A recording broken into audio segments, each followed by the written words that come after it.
मुझे मौत से कोई डर नहीं लगता, लेकिन मुझे मरने की भी कोई जल्दी नहीं है, क्योंकि मरने से पहले जिंदगी में बहुत कुछ करना बाकी है।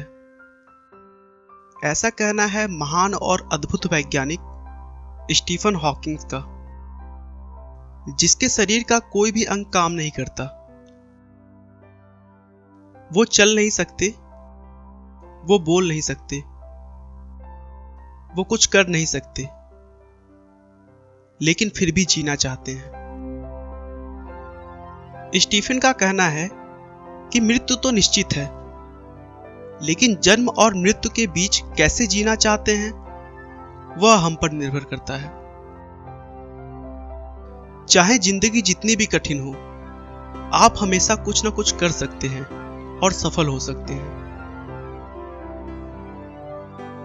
स्टीफन का जन्म 8 जनवरी 1942 में इंग्लैंड के ऑक्सफोर्ड शहर में हुआ था। जब स्टीफन हॉकिंग का जन्म हुआ, उस समय दूसरा विश्व युद्ध चल रहा था। स्टीफन हॉकिंग के माता पिता लंदन के हाईगेट सिटी में रहते थे, जहां पर अक्सर बमबारी हुआ करती थी, जिसकी वजह से वह अपने पुत्र के जन्म के लिए ऑक्सफोर्ड चले आए, जहां पर सुरक्षित रूप से स्टीफन हॉकिंग का जन्म हो सका। बचपन से ही हॉकिंग बहुत ही इंटेलिजेंट थे।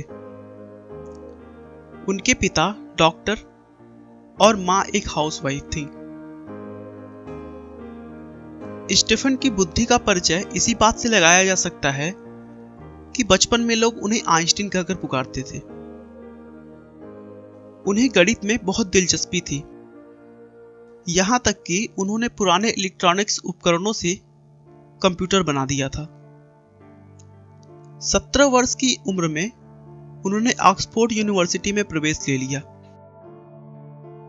ऑक्सफोर्ड में पढ़ाई के दौरान उन्हें अपने दैनिक कार्यों को करने में थोड़ी दिक्कत आने लगी थी। एक बार स्टीफन छुट्टियां मनाने के लिए अपने घर पर आए हुए थे, तभी सीढ़ियों से उतरते समय वो बेहोश हो गए और नीचे गिर गए।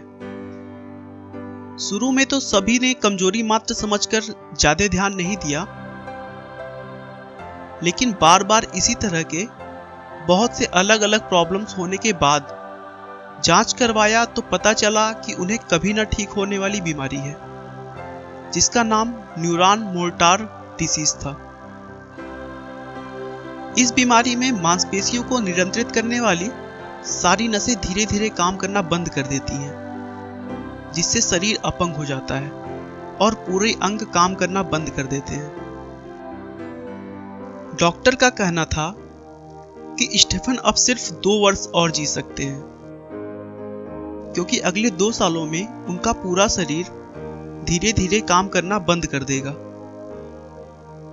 स्टीफन को भी इस बात से बड़ा सदमा लगा, लेकिन उन्होंने कहा कि मैं ऐसे नहीं मर सकता, मुझे जीवन में बहुत कुछ करना तो अभी बाकी है। स्टीफन ने अपने बीमारी को दरकिनार कर तुरंत अपने वैज्ञानिक जीवन का सफर शुरू किया और अपने आप को पूरी तरह विज्ञान को समर्पित कर दिया। धीरे धीरे उनकी ख्याति पूरी दुनिया में फैलने लगी। उन्होंने अपनी बीमारी को एक वरदान के रूप में समझ लिया था, लेकिन वहीं दूसरी तरफ उनका शरीर भी उनका साथ छोड़ता चला जा रहा था। धीरे धीरे उनका बायां हिस्सा पूरा काम करना बंद कर दिया। बीमारी बढ़ने पर उन्हें व्हीलचेयर का सहारा लेना पड़ा। उनकी ये चेयर एक कंप्यूटर के साथ बनी है, जो उनके सर, उनकी आंखों और उनके हाथों के कंपन से पता लगा लेती है कि वो क्या बोलना चाह रहे हैं। धीरे धीरे स्टीफन का पूरा शरीर काम करना बंद कर दिया था, लेकिन उस बीमारी में एक प्लस पॉइंट भी था कि इस बीमारी से स्टीफन सिर्फ शारीरिक रूप से अपंग हो रहे थे, ना कि मानसिक रूप से। उसके बाद लोग यूं ही देखते चले गए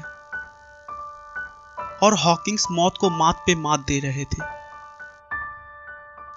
उन्होंने ब्लैक होल का कॉन्सेप्ट और हॉकिंग रेडिएशन का महान विचार दुनिया को दिया।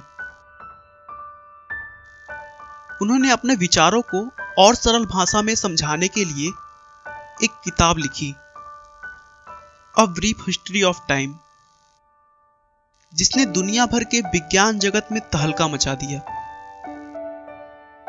दोस्तों, स्टीफन हॉकिंग्स एक ऐसा नाम है जिन्होंने शारीरिक रूप से विकलांग होने के बावजूद अपने आत्मविश्वास के बल पर विश्व का सबसे अनूठा वैज्ञानिक बनकर दिखाया है, जो विश्व में न केवल अद्भुत लोगों बल्कि सामान्य लोगों के लिए प्रेरणा बने हैं।